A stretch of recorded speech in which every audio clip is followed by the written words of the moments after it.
Hi guys, welcome back to my channel. इस video में हम लोग सोल्व केस का क्वेश्चन करेंगे। यहाँ पे चेक करते हैं कि अपने को क्या प्रिपेयर करना है। यहाँ पे देखो बैंक समय गिवन है, दैट इज बैंक अकाउंट बना हुआ है। ये देखो ओपनिंग बैलेंस कितना बैंक में आया, कितना गया, सब कुछ गिवन है। तो इन शॉर्ट यहाँ पे बैंक अकाउंट तो बिल्कुल भी नहीं बनाना। और ओपनिंग क्लोजिंग अपने को गिवन है, यहाँ पे पहले क्लोजिंग है फिर ओपनिंग है, ये ध्यान रखना। यहाँ पे देखो ट्रेडिंग पीएल बनाना है। यहाँ पे अपने से क्या मांगा है? ओपनिंग कैपिटल मांगा है, क्रेडिट सेल, क्रेडिट परचेस मांगा है। वो तो सम करेंगे अपने आप सब कुछ निकल जाएगा। ट्रेडिंग पीएल मांगा है और बैलेंस शीट मांगा है। ठीक है, ट्रेडिंग पीएल बैलेंस शीट तो हम बनाएंगे, क्योंकि बैलेंस शीट बना है, ओपनिंग कैपिटल लगेगा तो ओपनिंग बैलेंस शीट बनाएंगे 1 अप्रैल 2021 का। और एक क्या करना, मैंने पहले भी आपको बोला था कि कैश, बैंक, डेटर, क्रेडिटर आप बना लेना। बैंक तो यहाँ पे बना हुआ है, बैंक रहने देना। एक कैश अकाउंट बना लो, एक डेटर का लेजर बना लेना। और यहाँ पे देखो दो क्रेडिटर है, creditor for goods, creditor for service. तो इनका भी हम लोग लेजर बना लेंगे। ठीक है, opening capital, credit purchase, credit sale, ये तो सम करते करते अपने आप निकल जाएगा। तो देखो सबसे पहले क्या गिवन है।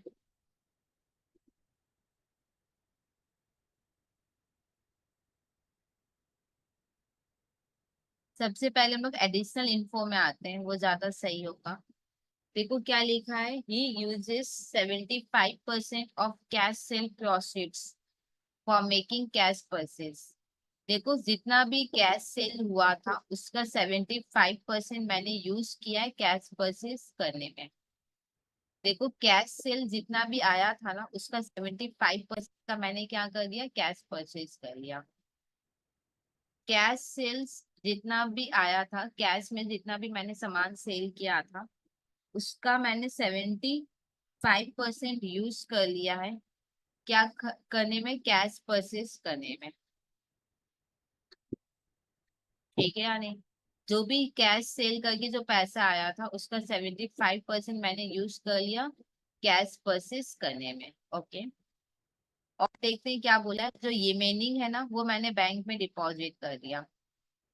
अच्छा, मेरे को पता है कि मैंने कितना कैश डिपॉजिट किया है। ये देखो, यहाँ पे देखो deposit out of cash cell, मतलब परचेस करने के बाद जो बच गया वो कैश हमने क्या किया, डिपॉजिट किया। कितना कैश हमने डिपॉजिट किया है, 125। हमने कितना कैश डिपॉजिट किया है बैंक में,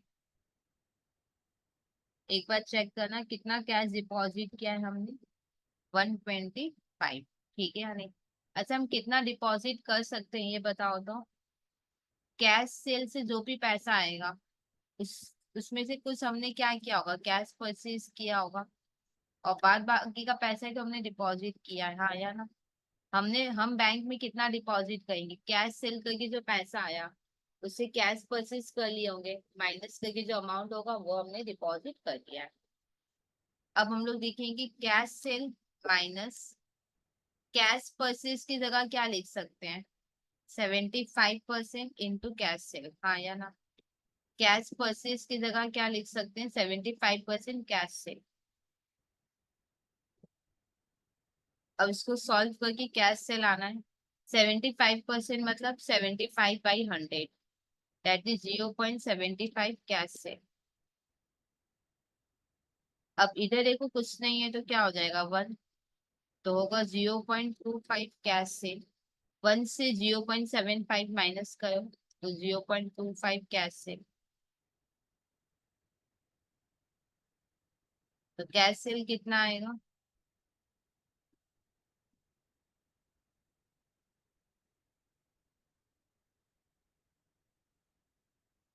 5 लाख आएगा कैश सेल। तो हम लोग लगता है कैश परचेज भी निकाल सकते हैं। कैश परचेज कितना होगा, 5 लाख का 75%, 375। अब एक एक का एंट्री करते हैं, पहले कैश सेल का एंट्री करेंगे हम लोग।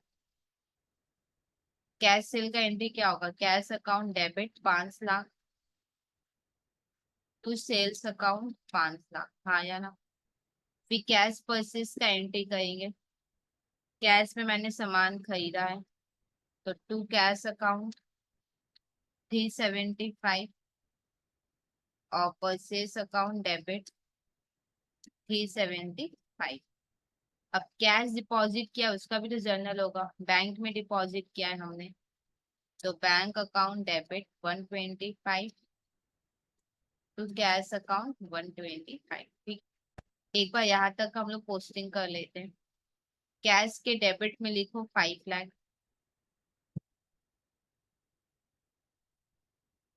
To sales account. अब सेल्स कहाँ जाएगा, ट्रेडिंग में। ट्रेडिंग में लिखो बाई सेल्स अकाउंट। यहाँ पे लिखो कैश सेल्स 5 लाख, शायद क्रेडिट सेल होगा। अगर नहीं हुआ तो फिर 5 लाख में सीधा सेकंड कॉलम में अपने लिख देंगे। अब परचेज कहाँ जाएगा, ट्रेडिंग में। ट्रेडिंग में लिखो टू परचेज अकाउंट।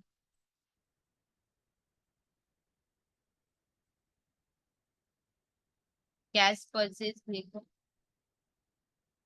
375। मान लो क्रेडिट परचेज नहीं हुआ, पर होगा क्योंकि क्रेडिटर गिवन है, सपोज नहीं हुआ, तो फिर ये 375 सेकेंड कॉलम में सीधा आ। अब कैश के क्रेडिट में लिखो 375।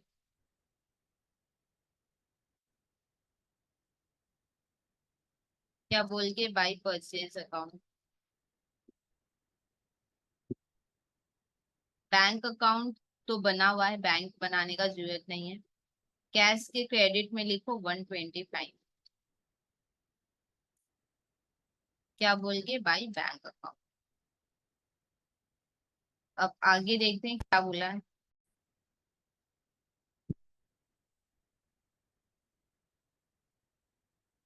देखो क्या लिखा, he had allowed cash discount of 5,000 to customer. हमने कस्टमर को डिस्काउंट अलाउ किया है, ठीक है। डिस्काउंट अलाउ किया तो हमारे लिए लॉस हो गया, तो लिखेंगे डिस्काउंट अलाउ डेबिट। हम लोग कस्टमर को डिस्काउंट अलाउ कर रहे हैं, दे रहे हैं, तो लॉस हुआ, तो डिस्काउंट अलाउ डेबिट। कितना डिस्काउंट दे रहे हैं कस्टमर को, 5,000 टू डेटर अकाउंट 5,000। अब डिस्काउंट अलाउड कहाँ आएगा, पीएल में। पीएल में लिखो 5,000 टू डिस्काउंट अलाउड अकाउंट।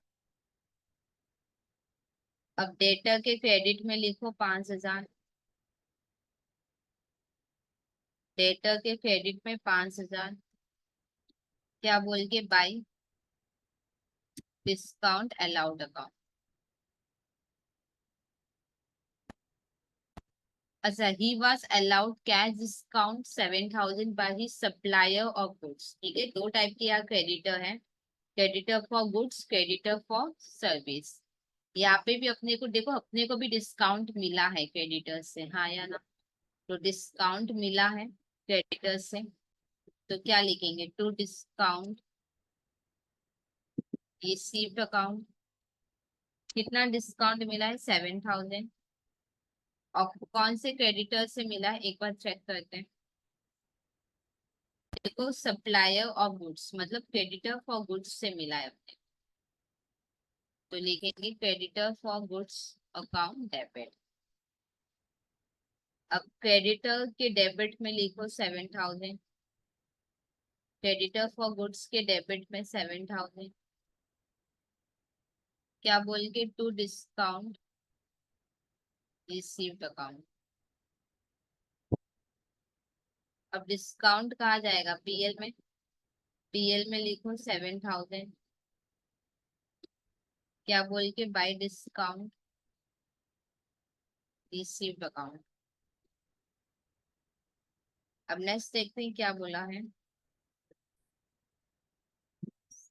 भी लिखा है, collection from credit customer and payment to supply of goods are invariable by cross cheque. ठीक है, और तो देखो कुछ भी नहीं है यहाँ पे। अब अपने को ऊपर आना होगा। ये पासबुक काम का है, ये बैंक समय देखते हैं कैसे होगा।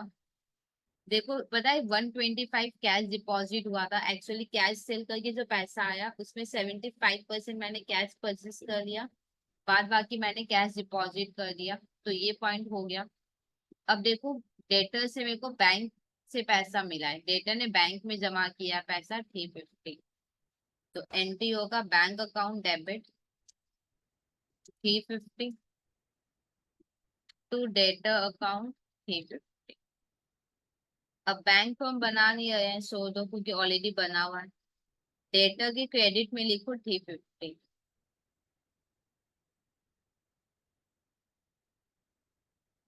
क्या बोल के बाई बैंक अकाउंट।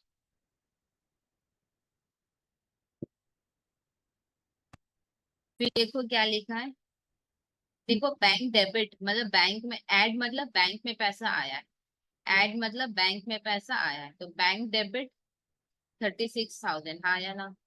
बैंक में पैसा आया है 36, तो लिखो बैंक डेबिट 36। बैंक डेबिट 36 क्या बोल के होगा देखते हैं।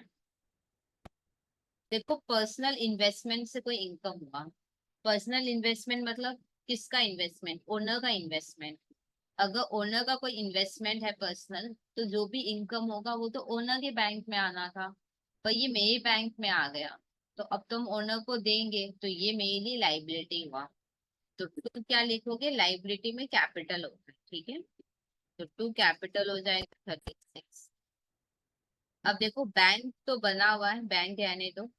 कैपिटल क्रेडिट होता है और हुआ भी क्रेडिट है, मतलब कैपिटल ज्यादा हो गया। कैसे अरेंज करोगे एक बार देखो, क्वेश्चन में फॉर्मेट गिवन नहीं है तो इसी फॉर्मेट में करेंगे। तो कैपिटल नीचे आएगा तो इधर लिखेंगे कैपिटल प्लस, कितना प्लस करना है 36,000, पूरा लिख लेना इनकम फ्रॉम पर्सनल इन्वेस्टमेंट, ठीक है। अब आगे देखते हैं और क्या लिखा है। डिडक्ट लेस मतलब, लेस मतलब अब कम हुआ है बैंक बैलेंस, हाँ या ना। देखो बैंक 20,000 से कम हुआ है, तो लिखो पहले टू बैंक 20,000। लेस मतलब बैंक बैलेंस कम हो गया, तो टू बैंक लिखेंगे पहले हम 20,000। और किस वजह से कम हुआ है देखते हैं। Cash withdrawn for personal drawing, तो ड्राइंग डेबिट हो जाएगा, तो ड्राइंग्स अकाउंट डेबिट 20,000। अब ड्राइंग्स कहाँ पे आएगा, कैपिटल से कम होगा, कैपिटल में लिखो माइनस 20,000, क्या बोल के ड्राइंग्स।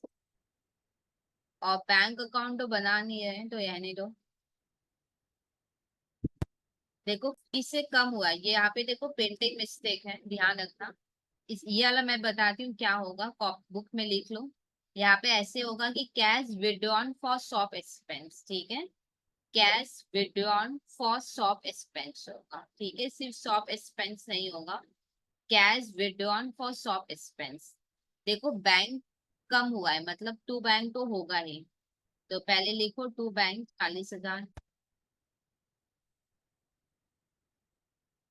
To bank account 40,000। अब देखो मैंने पैसा निकाला है खर्चे के लिए, हाँ या ना। देखो हमारा शॉप है तो खर्चे के लिए तो पैसा चाहिए होगा, तो हमने पैसा निकाला है खर्चे के लिए।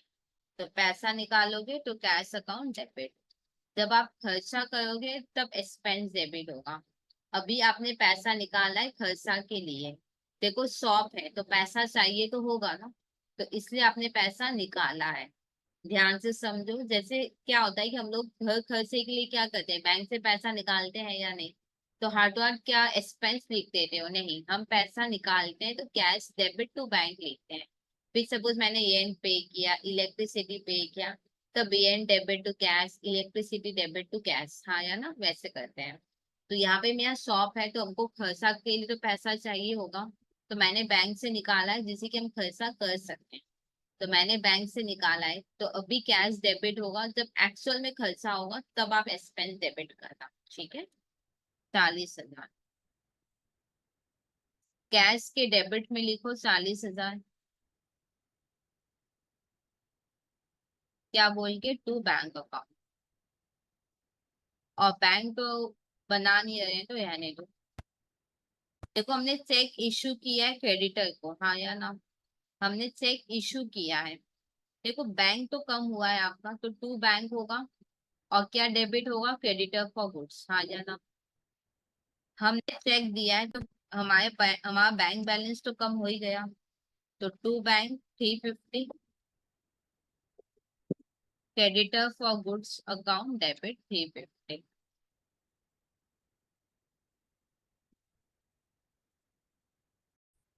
अब क्रेडिटर की डेबिट में लिख देंगे 350, क्रेडिटर फॉर गुड्स के डेबिट में 350, क्या बोल के, टू बैंक अकाउंट। फिनेस देखो क्या है। देखो लेस, देखो हमने किसको, देखो लेस मतलब बैंक कम हुआ है तो टू बैंक तो होगा ही। और ऐसे भी समझ में आ रहा है कि हम चेक दे रहे हैं, तो बैंक बैलेंस तो मेरा क्या हो जाएगा, कम, टू बैंक। और यहाँ पे ना सप्लाईज नहीं होगा, ये अगेन पेंटिंग मिस्टेक है, यहाँ पे होगा सर्विस। ठीक है या नहीं। टू बैंक और हमने क्रेडिटर फॉर सर्विस को दिया है, लिखो टू बैंक अकाउंट।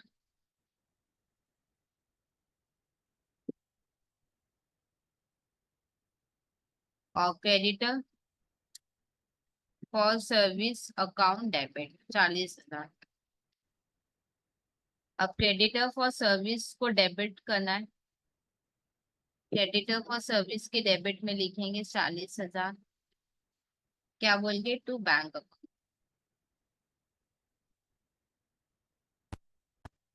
फिर यहाँ पे देखो चेक मैंने दिया है।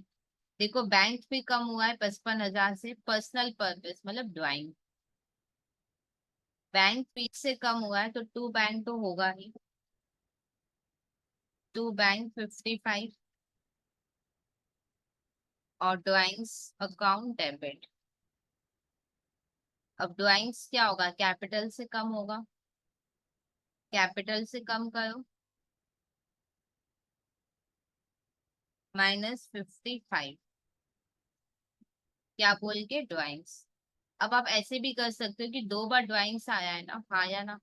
तो एक काम करते हैं ना, दो बार ना दिखाकर एक ही बार प्लस करके दिखा दें। तो 2050 कितना होता है, 75। 2055 हो जाएगा 75।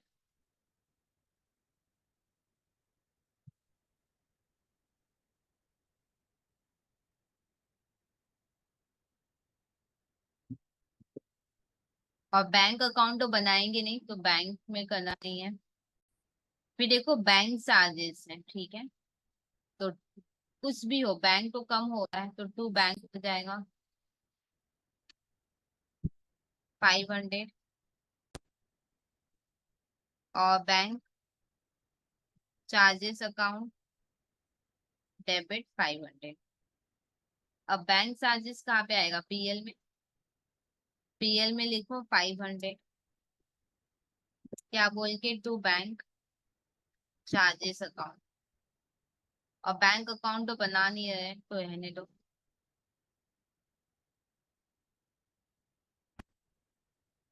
अब बैंक का क्लोजिंग वैल्यू गिवन है, हाँ या ना। तो ये क्लोजिंग बैलेंस शीट में आएगा। क्लोजिंग बैलेंस शीट में बैंक लिखो,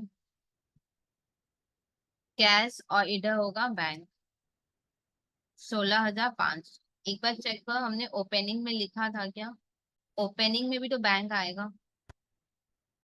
ये देखो ओपनिंग बैलेंस है ना बैंक का 11,000, ये लिख लो। कैश और बैंक, बैंक लिखो 11,000। फिनेस देखते हैं क्या है। बैंक के अलावा बाद बाकी एसेट्स गिवन है। जैसे पहले क्लोजिंग है फिर ओपनिंग है, ठीक है या नहीं। तो ये ओपनिंग क्लोजिंग बैलेंस शीट में जाएगा। पहले क्लोजिंग वैल्यू है तो क्लोजिंग बैलेंस शीट में लिखो कैश, जो कि कितना है, 7,000। अब ओपनिंग में लिखो कैश 4,000, ठीक है। और कैश कहाँ जाएगा, कैश अकाउंट बनाए ना, वहां पे भी तो आएगा। लिखो टू बैलेंस बीडी, और इधर लिखो बाई बैलेंस सीडी। ओपनिंग 4 था, एक बार चेक करना ओपनिंग बैलेंस कितना है। ओपनिंग 4 है, तो ओपनिंग 4000 लिख, और क्लोजिंग होगा 7000। फिर देखो क्या है, डेटर का ओपनिंग क्लोजिंग, ओपनिंग लिख लो 27,500 ओपनिंग बैलेंस शीट में। बैलेंस शीट में आओ, बिल रिसीवेबल, अब इधर लिखेंगे डेटर। ओपनिंग है 27,500, और क्लोजिंग में डेटर होगा 37,000। अब डेटर अकाउंट भी तो मैंने बनाया है, तो डेटर में लिख लेते हैं। डेटर डेबिट नेचर का होगा, तो लिखेंगे टू बैलेंस बीडी, और बाई बैलेंस सीडी। डेटर का ओपनिंग कितना था, 27,500, और क्लोजिंग है 37,000। फिर देखो स्टॉक दिया हुआ है, इन्वेंटरी ओपनिंग और क्लोजिंग। ओपनिंग इन्वेंटरी लिखो 10,000 बैलेंस शीट में। बैलेंस शीट में जाओ, डेटर के नीचे आएगा इन्वेंटरी। ओपनिंग इन्वेंटरी है 10,000, और क्लोजिंग इन्वेंटरी है 13,000। अच्छा, ओपनिंग क्लोजिंग कहाँ आता है, ट्रेडिंग में भी तो आता है। ट्रेडिंग में लिखो टू ओपनिंग स्टॉक अकाउंट 10,000, और बाई क्लोजिंग स्टॉक अकाउंट 13,000। फिर नेक्स्ट देखो क्या है, प्रीपेड एक्सपेंस, हाँ या ना, ये भी ओपनिंग क्लोजिंग में लिख लो। ओपनिंग में 2,000 आएगा। प्रीपेड स्टॉक के बाद ही अदर करेंट एसेट है, तो लिखो प्रीपेड एक्सपेंस 2,000। प्रीपेड इधर होगा 3,000। ठीक है, अब ये प्रीपेड कहाँ आएगा, देखो हम लोग ट्रेडिंग पीएल बना रहे हैं कि नहीं। तो जो करंट ईयर का होगा वो प्लस हो जाएगा, और जो लास्ट ईयर का है वो माइनस। इसको मैं लिख कर आपको समझा देती हूँ। देखो 1 अप्रैल 21, 31 मार्च 22, प्रीपेड कितना है 2,000, और इधर प्रीपेड है 3,000। ये है मेरा करंट ईयर, पहला वाला था लास्ट ईयर, ये हो जाएगा नेक्स्ट ईयर। ठीक है, अब देखो हम लोग पीएल भी बना रहे हैं ना, तो जो करंट ईयर का होगा वो प्लस, और जो बाद बाकी ईयर का होगा वो माइनस। प्रीपेड मतलब हमने लास्ट ईयर एडवांस पे किया है, कौन से ईयर के लिए, आगे वाले ईयर के लिए।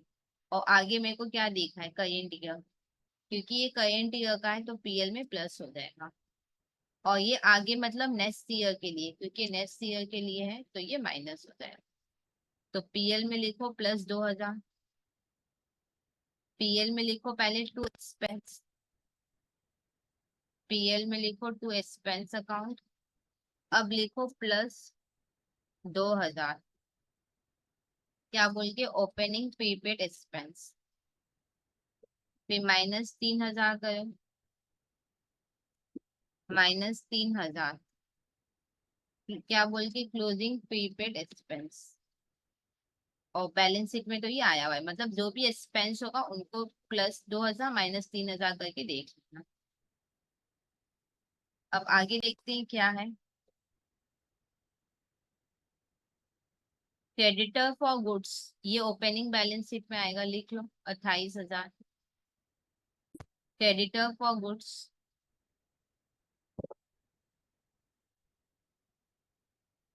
ओपनिंग कितना है 28,000, और क्लोजिंग में भी लिख लो। क्रेडिटर फॉर सर्विस 23,000, हाँ, क्रेडिटर फॉर गुड्स होगा, सॉरी।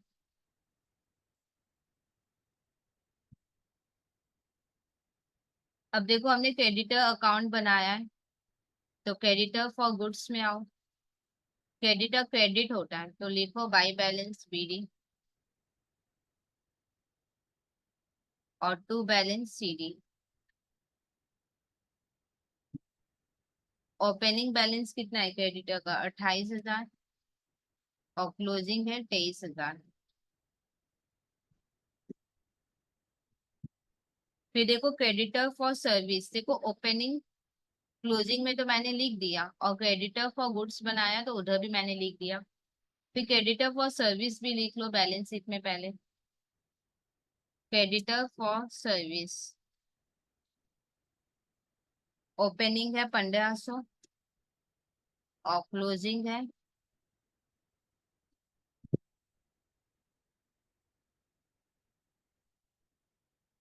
क्रेडिटर फॉर सर्विस है 2,500। अब क्रेडिटर फॉर सर्विस का हम लोग लेजर बनाए हैं तो उधर लिखो बाई बैलेंस बीडी और टू बैलेंस सीडी। ओपनिंग कितना है क्रेडिटर फॉर सर्विस? 1,500। सेकेंड वाला ओपनिंग है और फर्स्ट वाला क्लोजिंग है, तो 2,500 हो गया। देखो और सब में तो अब सिर्फ अपने को टैली करना है। तो सबसे पहले क्या दिखा अपने को? डेटर, डेटर को टैली करते हैं। डेटर को टैली करोगे तो क्या मिलेगा? सेल्स मिल जाएगा।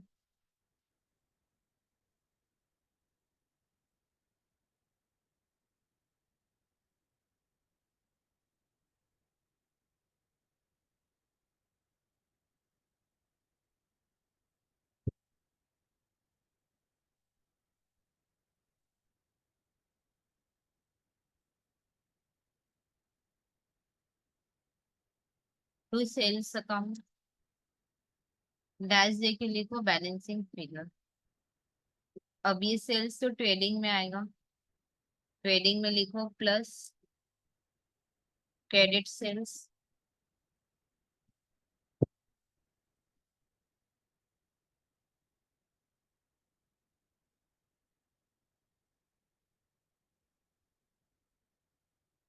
अब और क्या एक्स्ट्रा लेजर है?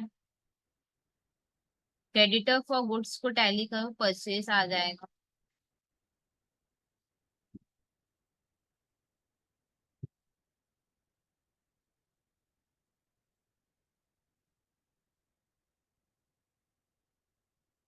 Bye purchase account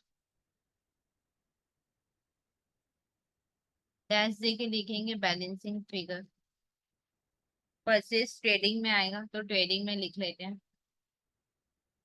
plus credit purchase 352।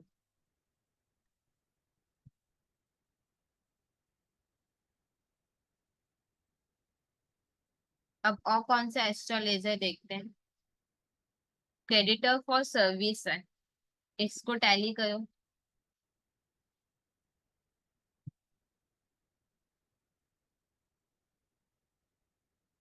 देखो यहाँ पे डिफरेंस जो आएगा वो परचेज नहीं होगा, ठीक है? परचेज कब आता है? जब हम गुड्स खरीदते हैं।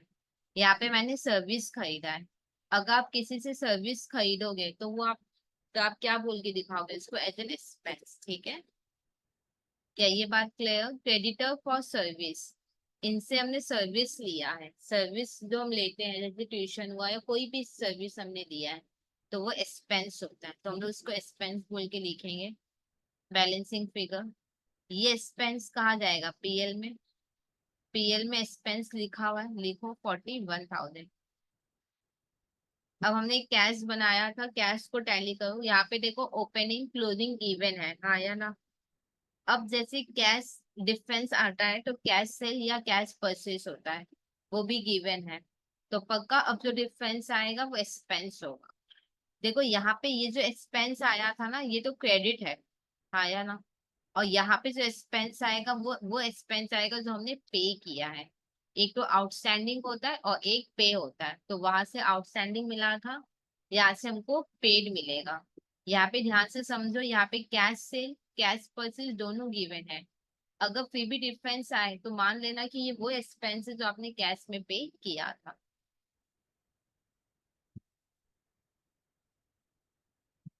एक बार चेक कर लो कि डिफरेंस आ रहा है कि नहीं आ रहा है।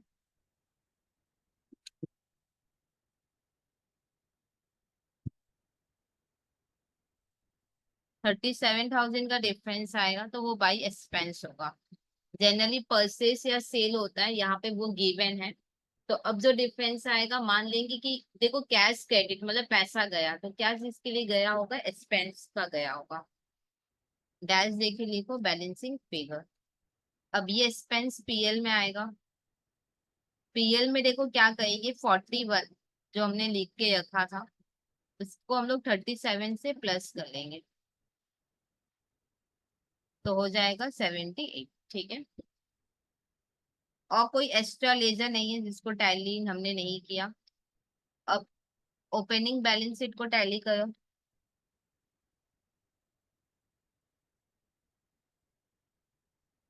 54,500।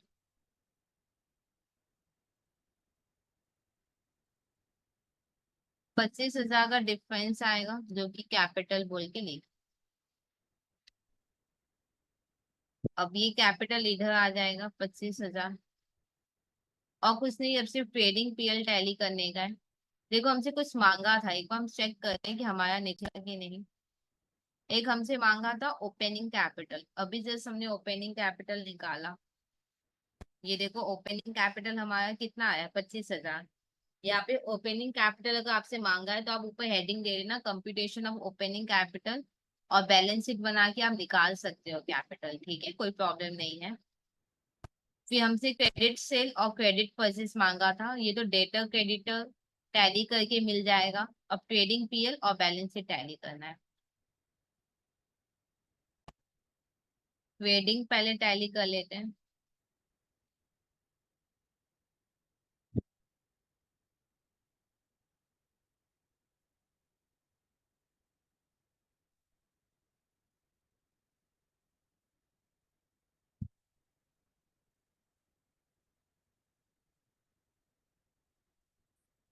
तो ग्रॉस प्रॉफिट सीडी,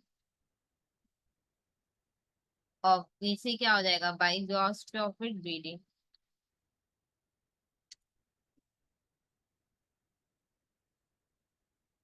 एक्सपेंस का टोटल करते हैं।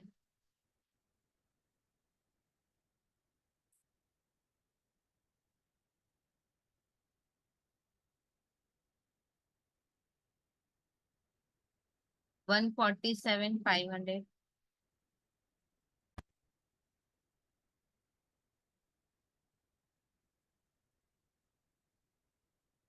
टू कैपिटल अकाउंट,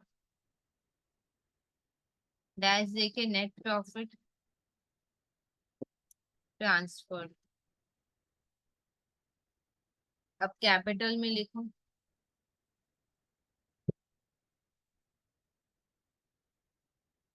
+65, क्या बोल के नेट प्रॉफिट।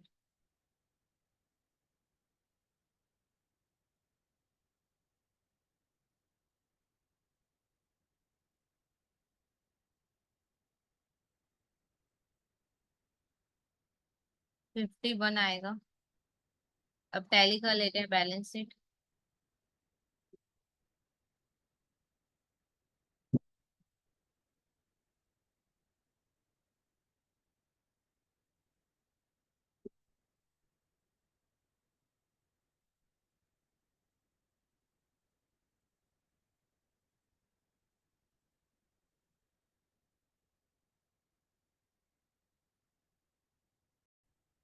देखो हम लोग का बैलेंस शीट टैली हो गया। अब यही सेम क्वेश्चन न्यूमेरिकल 6 में भी दिया हुआ है। ठीक है, पेज 278, न्यूमेरिकल प्रॉब्लम 6 आप देखना, एकदम सेम क्वेश्चन है। ठीक है, एकदम सेम वैल्यू गिवन है, आप चेक कर लेना। ठीक है, एकदम सेम है। ये देखो एकदम सेम दिया हुआ है यहाँ पे। यहाँ पे देखो क्या है ना, एकदम सेम सारे पॉइंट सब सेम है। यहाँ पे अपने को रिसीप्ट एंड पेमेंट अकाउंट बोला है बनाने। ठीक है, यानी ट्रेडिंग पीएल बैलेंस शीट जैसे बनाते हैं वैसे बनाएंगे। रिसिप्ट एंड पेमेंट अकाउंट बोला है। अब रिसिप्ट एंड पेमेंट अकाउंट आप कैसे बनाओगे वो मैं आपको बता रही हूँ। देखो ये सम और एकदम सेम है। अभी जो हम लोग किए एकदम सेम है न्यूमेरिकल प्रॉब्लम 6 से। बस यहाँ पे रिसिप्ट एंड पेमेंट अकाउंट बोलना है। तो मैं आपको बता देती हूँ रिसिप्ट एंड पेमेंट अकाउंट अगर आपको भूलेगा तो आप कैसे इसको करोगे। ठीक। एक चीज आप हमेशा ध्यान रखना कि यहाँ पे जैसे कैश था, हाँ या ना, कैश जैसे टैली करके आया था मेरा, हाँ या ना। अच्छा ठीक है, एक बार मैं फॉर्मेट बनाती हूँ फिर मैं आपको समझाती हूँ कि मैं क्या बोल रही हूँ। यहाँ पे लिखें, एक होगा रिसिप्ट, यूपीस पेमेंट।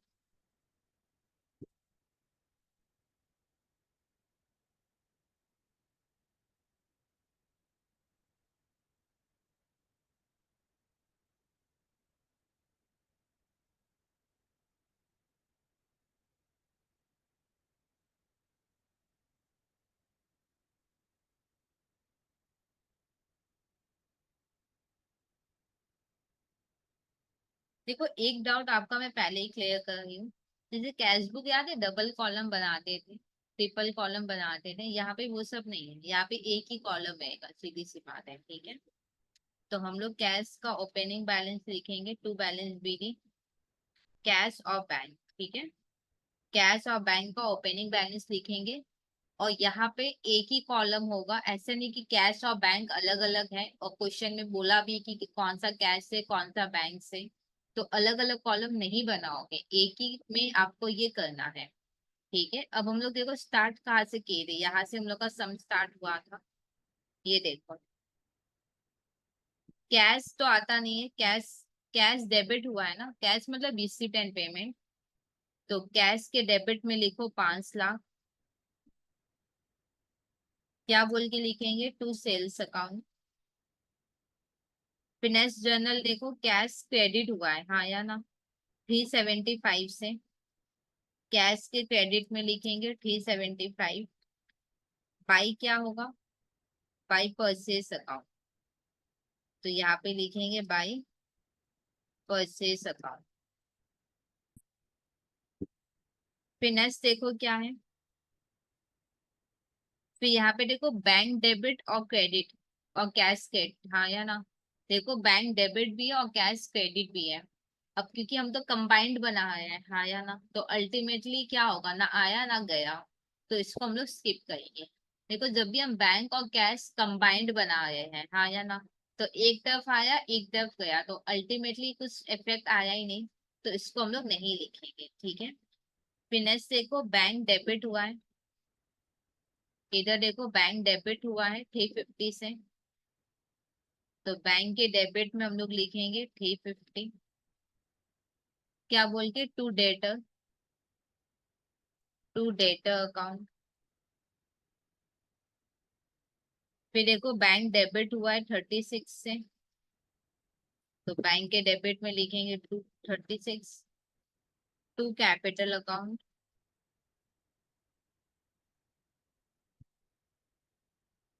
फिर बैंक देखो क्रेडिट हुआ है 20,000 से। तो बैंक के क्रेडिट में लिखेंगे 20,000।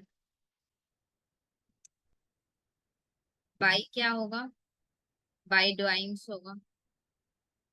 तो बाई ड्राइंग्स अकाउंट। फिर देखो यहाँ पे कैश और बैंक दोनों कॉलम हम लोग बनाए हैं, हाँ या ना। एक तरफ आया एक तरफ गया तो अल्टीमेट तो कोई इफेक्ट होगा ही नहीं। तो इसको हम लोग नहीं दिखाएंगे। अब बैंक के क्रेडिट में लिखो 3.5 लाख। क्या बोल के, बाई क्रेडिटर फॉर गुड्स।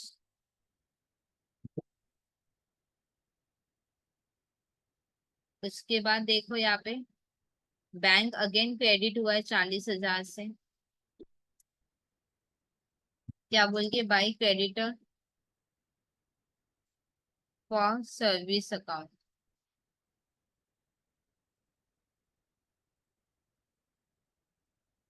फिर देखो बैंक क्रेडिट हुआ है 55 से।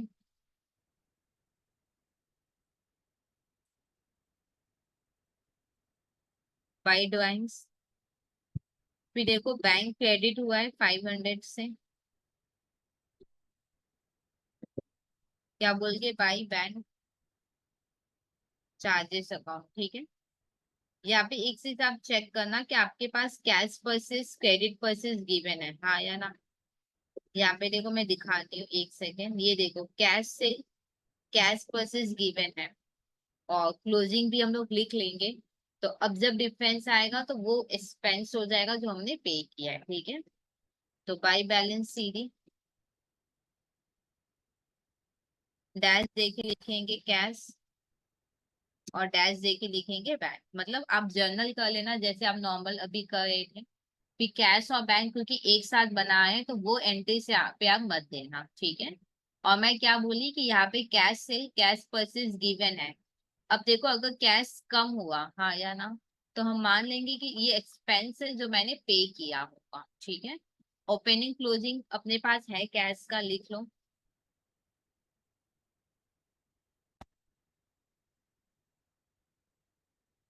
ये देखो कैश 4000 और 7000, ये as it is same value है। 4000, 7000, और इधर और बैंक का भी है। एक मिनट में चेक कर लेती हूँ वैल्यू सही लिखा है कि नहीं मैंने। अब बैंक का भी लिख लेते हैं, एक बार देखना तो सेम है।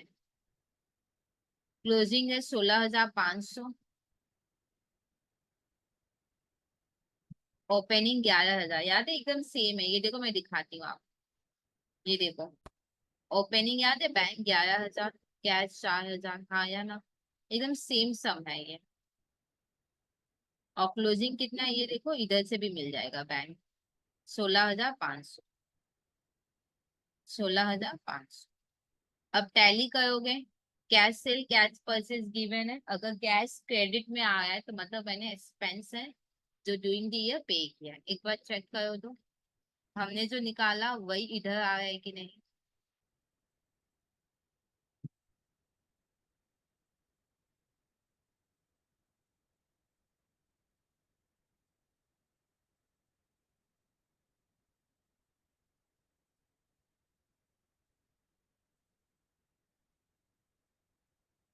37,000 मान लेंगे कि हमने, देखो क्रेडिट हुआ है मतलब पैसा गया है, तो ये एक्सपेंस है जो मैंने पे किया होगा, हाँ या ना। एक बार चेक करो तो 37 ही आया था क्या कैश में भी। कैश में भी देखो 37 ही आया, ठीक है। इसको हम लोग लिख देंगे बैलेंसिंग फिगर, ये बैलेंस करके आ रहा है, ठीक है। तो इस तरीके से इसी लेक्चर में दो सम्स हम लोग ने कंप्लीट कर लिया, सेम सम था। अगर कोई डाउट रह जाए तो आप कमेंट सेक्शन में लिख सकते हो, मैं डेफिनेटली आपके डाउट्स क्लियर कर